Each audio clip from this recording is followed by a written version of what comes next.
All right, so let's dive in with the market first. Um, I like to look at the Nasdaq dashboard, right? So first thing first, we're still in that rally. Uptrend still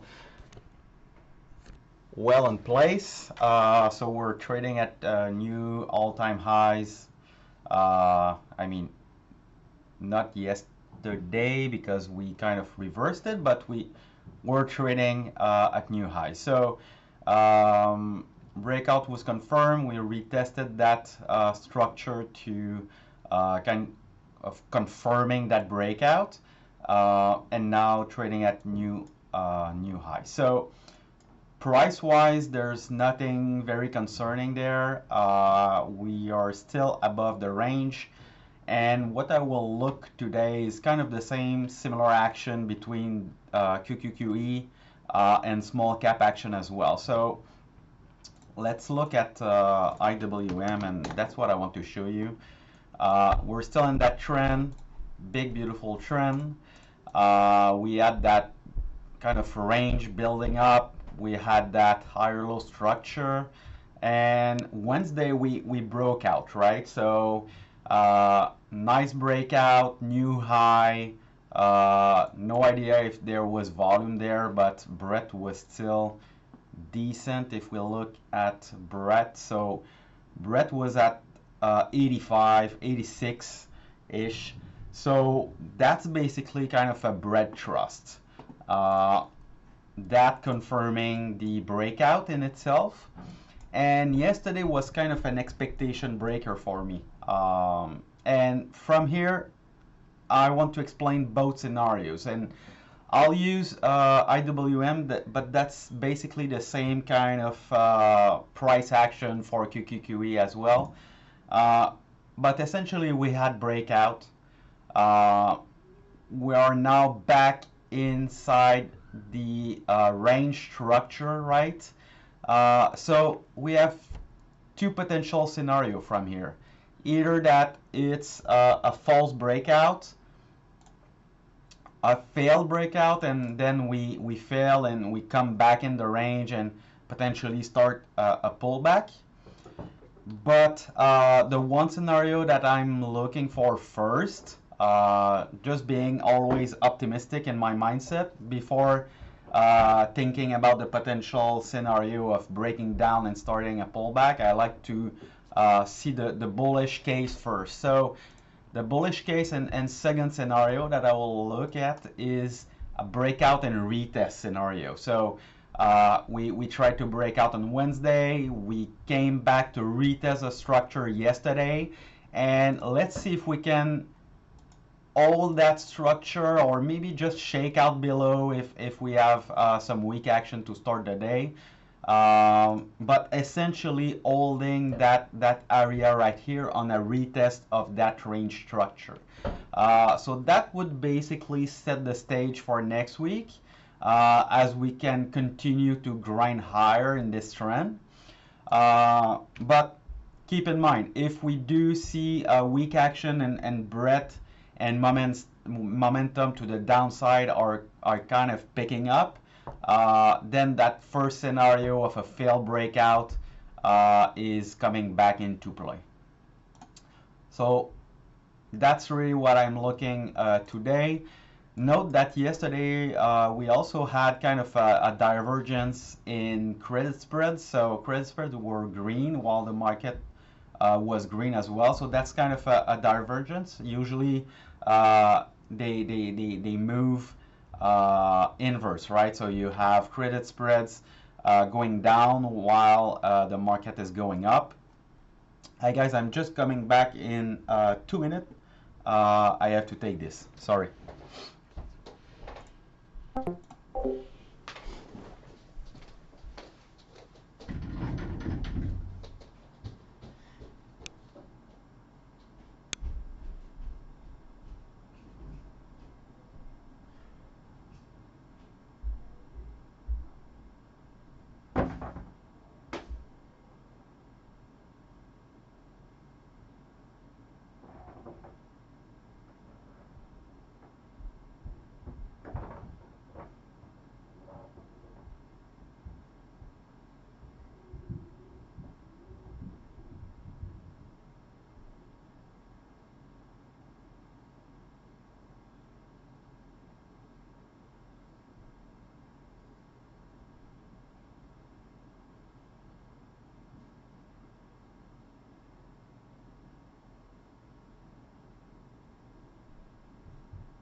Sorry guys, I'm back.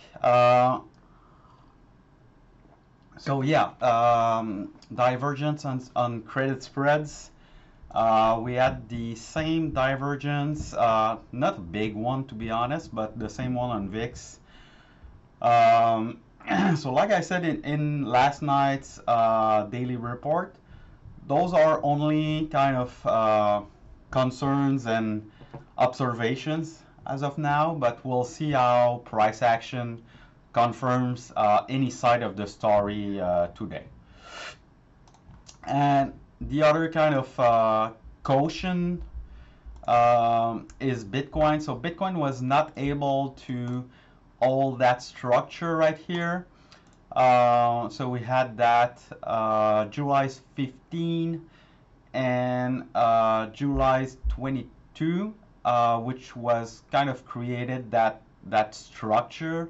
And last night we broke it. So buyers trying to come in. We're still holding the 21 DMA structure. We're still above that base structure. So we're still bullish. But at this point, I'm just looking what we will do from here.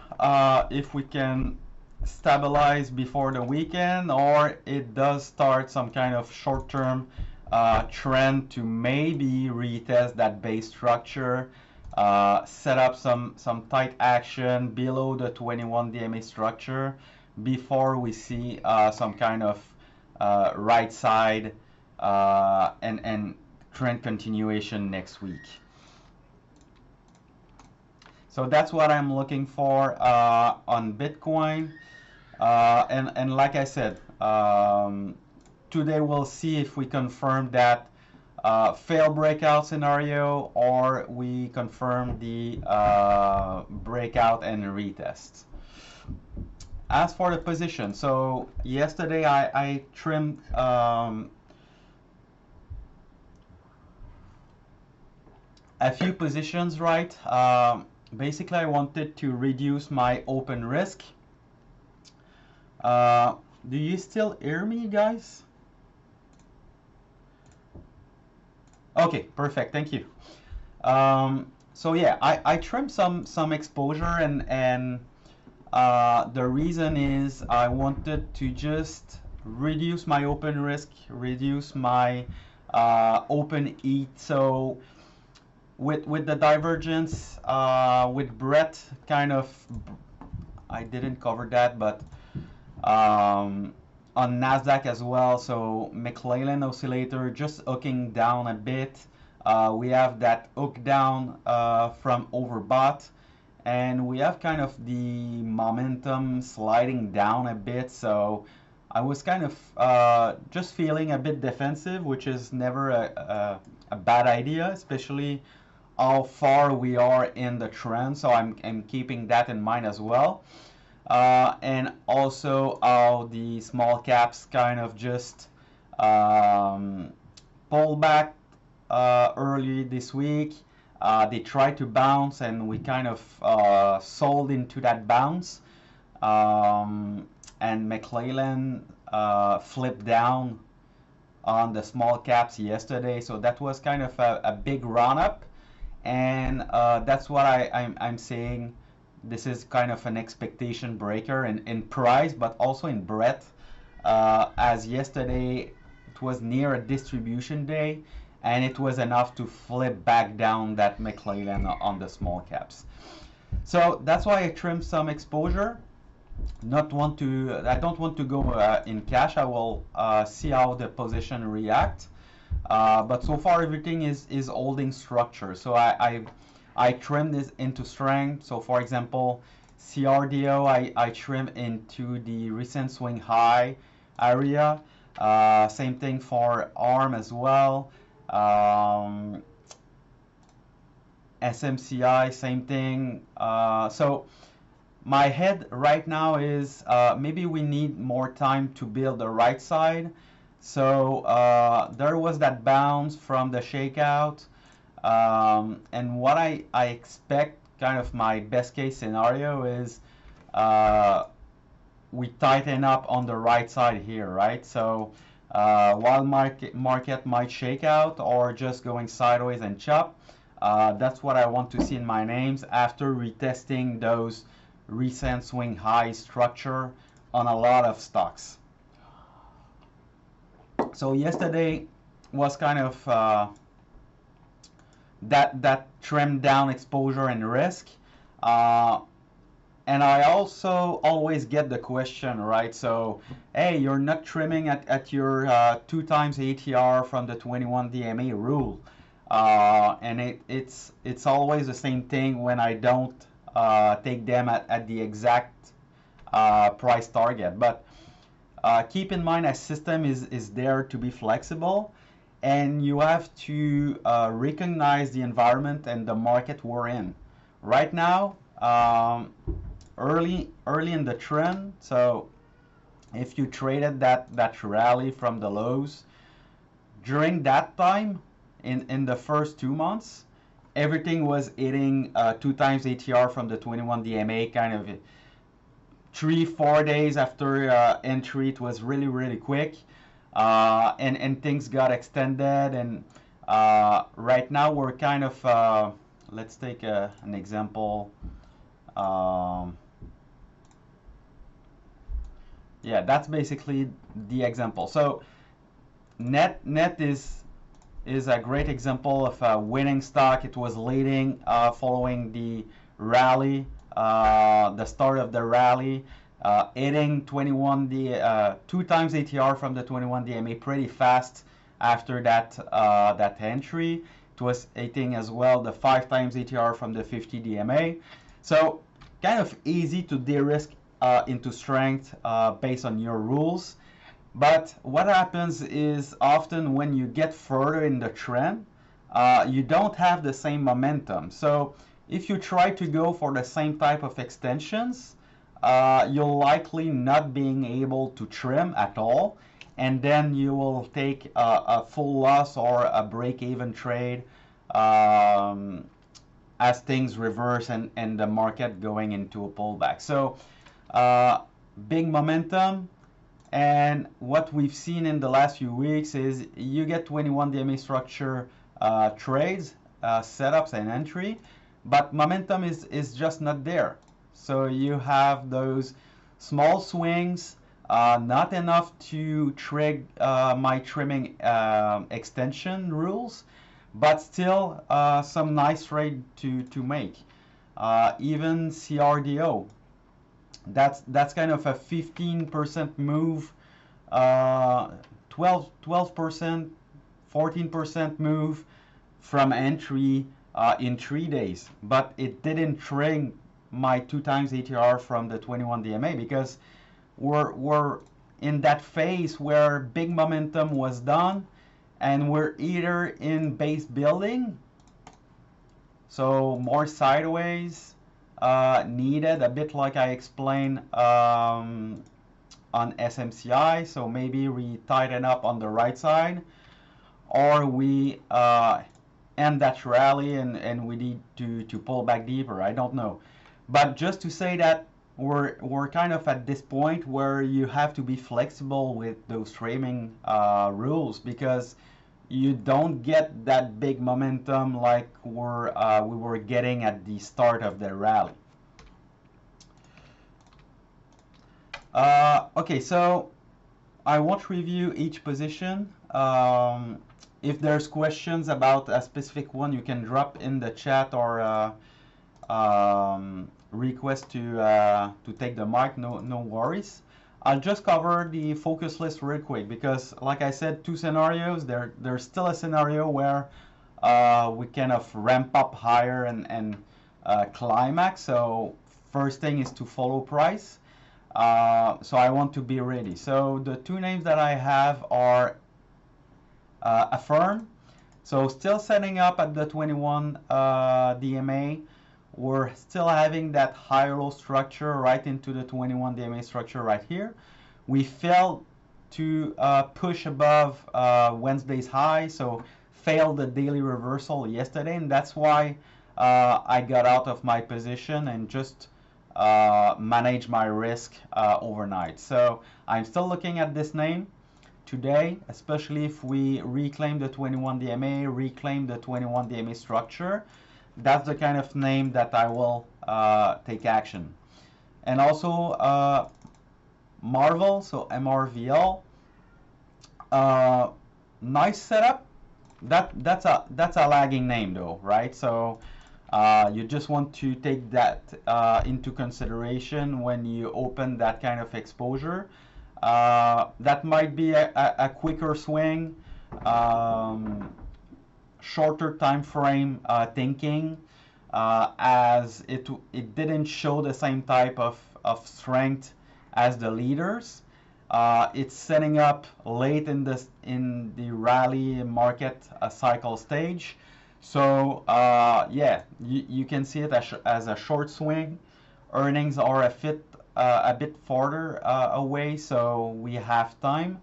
But maybe we play it for a quick swing into previous structure right here. That would still be kind of a 5-6% ish swing. So more short term, like I said, not a position trade due to the lagging factor of this name. So CVNA. Quick question from Hart. So in case like CVNA, would you cut it at the end of the day or quicker? I'm still trying to figure out what's the best way to cut trades, because cutting it early during morning side strike back as well due to shakeouts. Yeah. So I guess the question was yesterday, and why I didn't include Carvana in recent focus list is because of earnings. It's next Wednesday, so I was missing my my Traders Lab filter, but I've put it back. Essentially, I want to have 2 full weeks, so 14 days, calendar days before earnings, because I hate to enter a position and I have to close it 2 or 3 days later because I don't have enough cushion for earnings. So I don't want to have those names on my radar. So Carvana was setting up, right? Even if we didn't have that name due to earnings, but it was setting up. We had that shakeout here. It reclaimed here, but never was able to kind of make a daily reversal and push and close above the prior day's high. So that was kind of a bit of a warning signal. Not saying that I would have said that it reversed like that yesterday, but it was something to consider that we were not able to reclaim the prior day's high. And in that case, to be honest, you enter around the 21 DMA. It gives about 4% loss if you hold until the end of the day. So in that case, probably I would have held until the end of the day. In that case as well, you could have cut on the 21 DMA structure and kind of UTL uptrend line breakdown. But yeah, nowadays I like to wait at the end of the day just to make sure that it does not shake out like that. And you have to be comfortable with the stop loss as well. So if it starts to slide and you're down 5-6%, I'm not gonna wait from your entry, right? So if you have caution and you entered right here and have cushion, you de-risk, you have some trim into strength right here, and you're later in your trade and it breaks the 21 DMA structure, and you only have 1/2 or 1/4 left, I will be way more patient with that position, even if it comes down a bit more into my entry because I trimmed into strength. But if it's a new entry on the day before or at the open, uh, there's no problem to take that loss. Just take it off if you want with a soft stop loss at that pivot breakdown, structure breakdown, and if it come back up to your price, just re-enter. There's no shame. Um, it's not because I wait at the end of the day that it means that you should or that's what you have to do. There's a lot of consideration as well. When I'm early in the cycle, the market is still in a correction, just trying to start um, a new trend, and everything is oversold.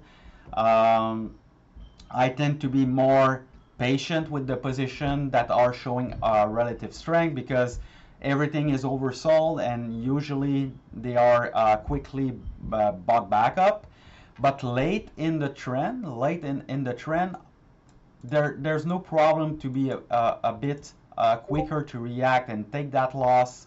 And if it reset up, you get back up. I tend to be a bit more reactionary and not patient further we go into a trend, because I know that if we start to see some weakness late in the trend, it does mean that weakness begins, and it might be the start of a pullback.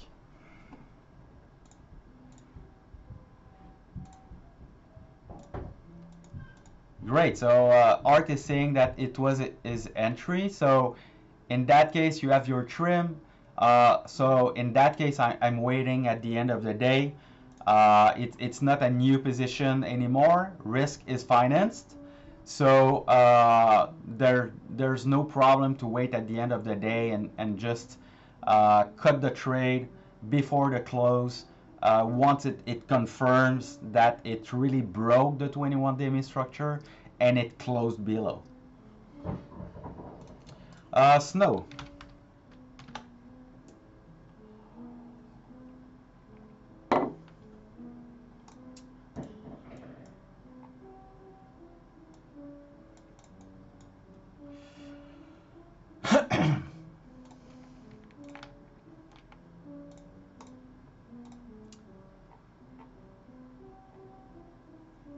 Yeah, I'm not.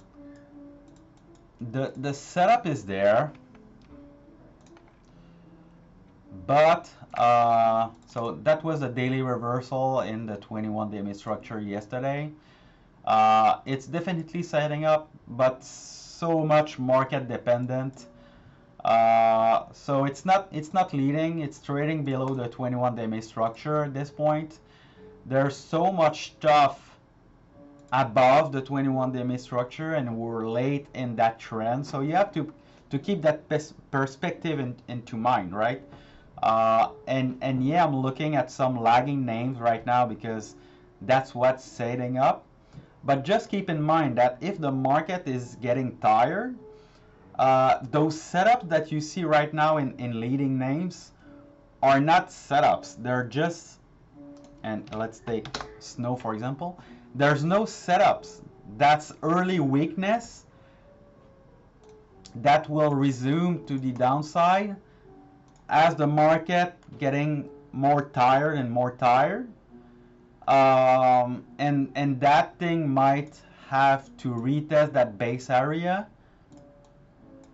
and eventually reclaim the 21-day MA structure once the market pullback is done, and that will be the correct entry compared to a Rocket Lab, for example, which is really leading and will set up kind of a 21-day MA structure pullback if the market is pulling back as well. So keep those two perspectives. So as you start a new trend, you have those leaders that are now extended and will eventually pull back to the 21-day MA structure.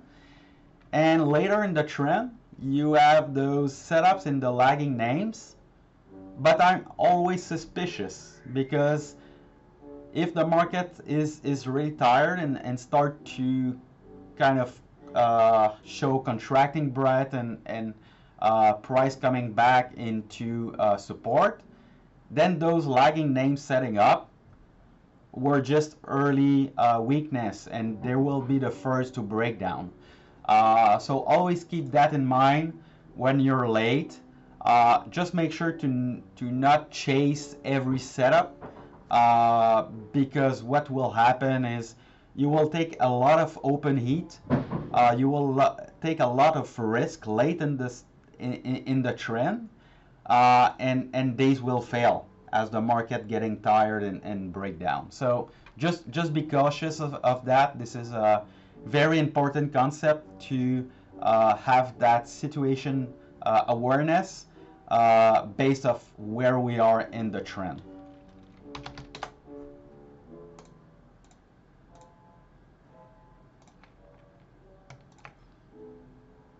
Yeah, that's kind of setting up into strength, right? Uh, so HEE, high, sorry. So leading names, base breakout on earnings, extension, pull back into the 21 DMA structure, higher low structure. So basically that in that chart, that's everything that I want to see in a stock, right? But I wouldn't trade that because of the very low ATR, sorry. 185 is too low for me. I'm looking at 3 plus. So, but price action is very very good. That's a nice setup. You have that daily reversal on Tuesday, trigged yesterday. No, it was on Wednesday. Sorry. So that reversal pivot was would have been my entry on strength. And now you can maybe look at a retest of that pivot for a chance to enter, or maybe some kind of higher low right here as it shake out and reset up the right side. So that's what I will look for. But once again, we're a bit late in the trend, so make sure to adjust your exposure, adjust your open risk based on that.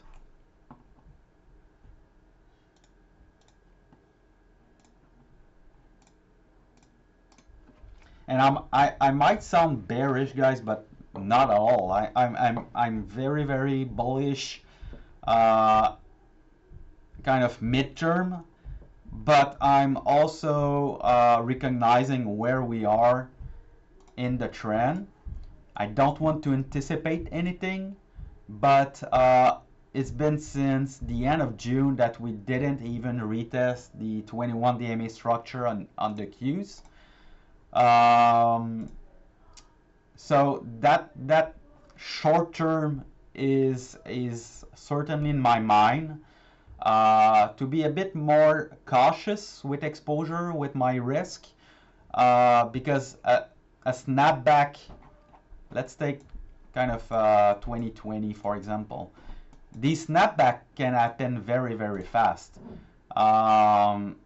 And snapback, I mean those type of days, right?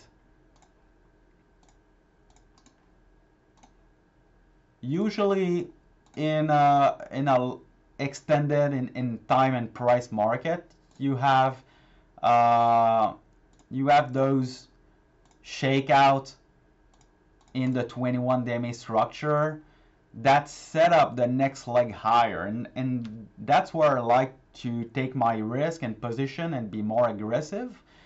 And if we're extended right here, and I'm already in margin at 150% exposure, I have 3% risk, 15% open heat. I can guarantee you that I will puke my exposure, and not seeing that as an opportunity, but as being threatening my equity curve because I will take a large drawdown. So my goal always is to de-risk, reduce my exposure as we get extended.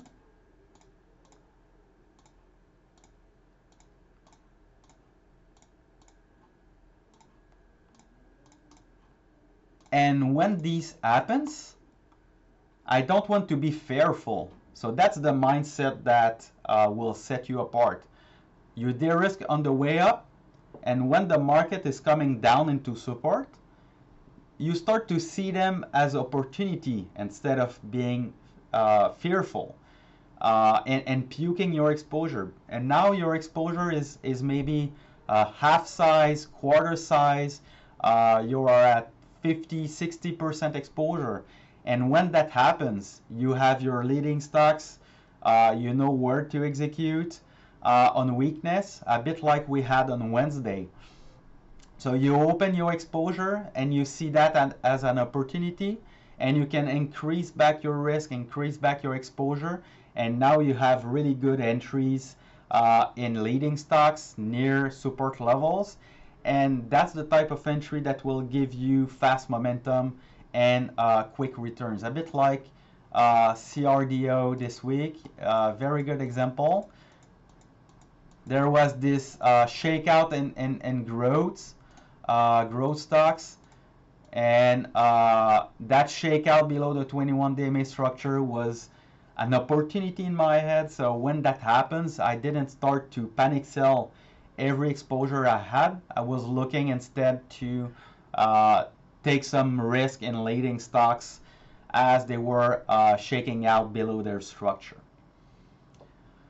All right, so long session. I'm rambling a bit, but I think that's a good mindset to have for the future. So is there any question? I know the market just opened, but if there's any questions, I'm still here.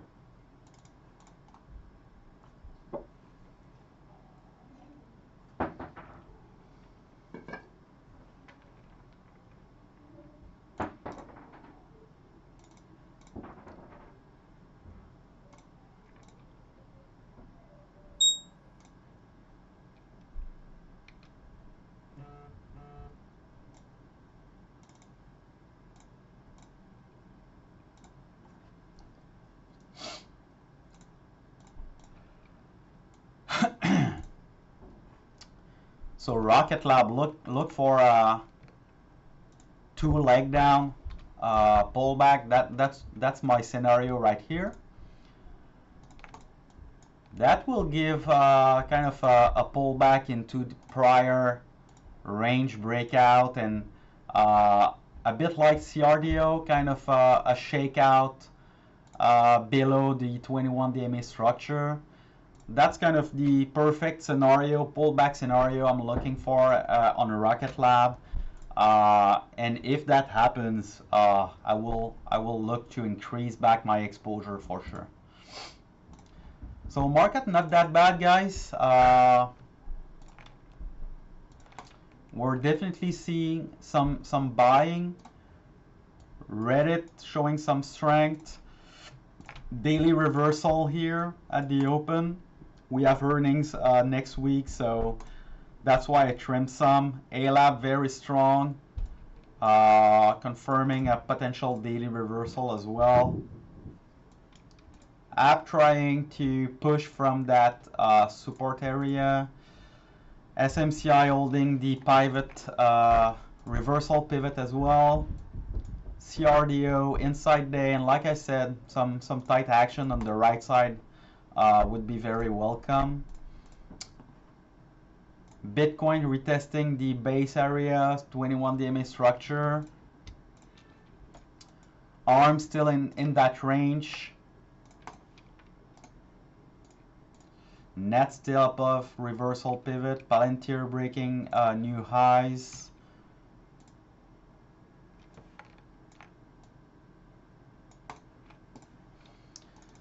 So probably another day to do nothing for me. Palantir, is it extended? Yes and no.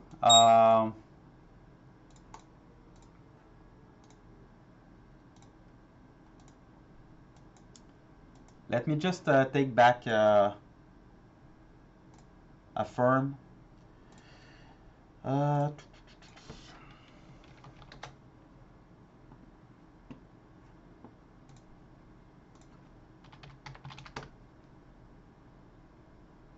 Yeah, I'll wait a bit more. I'm still not sure of that market. So yeah, Palantir, is it extended? Yes and no.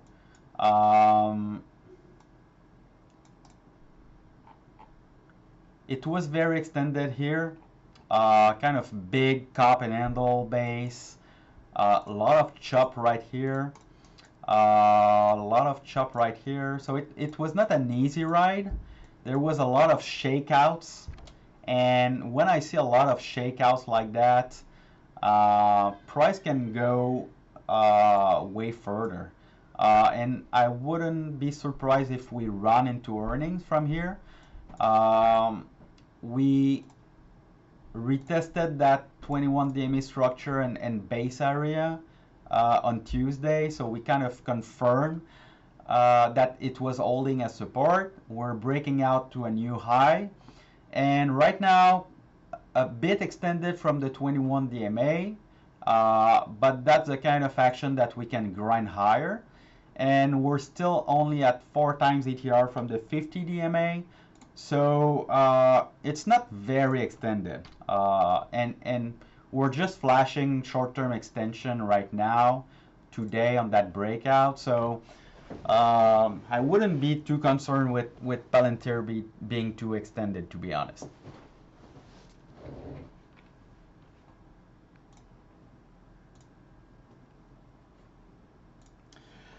All right, guys. So I will end the session there. I wish everyone a very good day, good trading day. Keep that risk and exposure in mind, especially going into the weekend. And yeah, otherwise I will be in the trading pit. A bit less today. I have family over today for the weekend, so I might be on and off today for trading. So enjoy your weekend. Bye bye, everyone.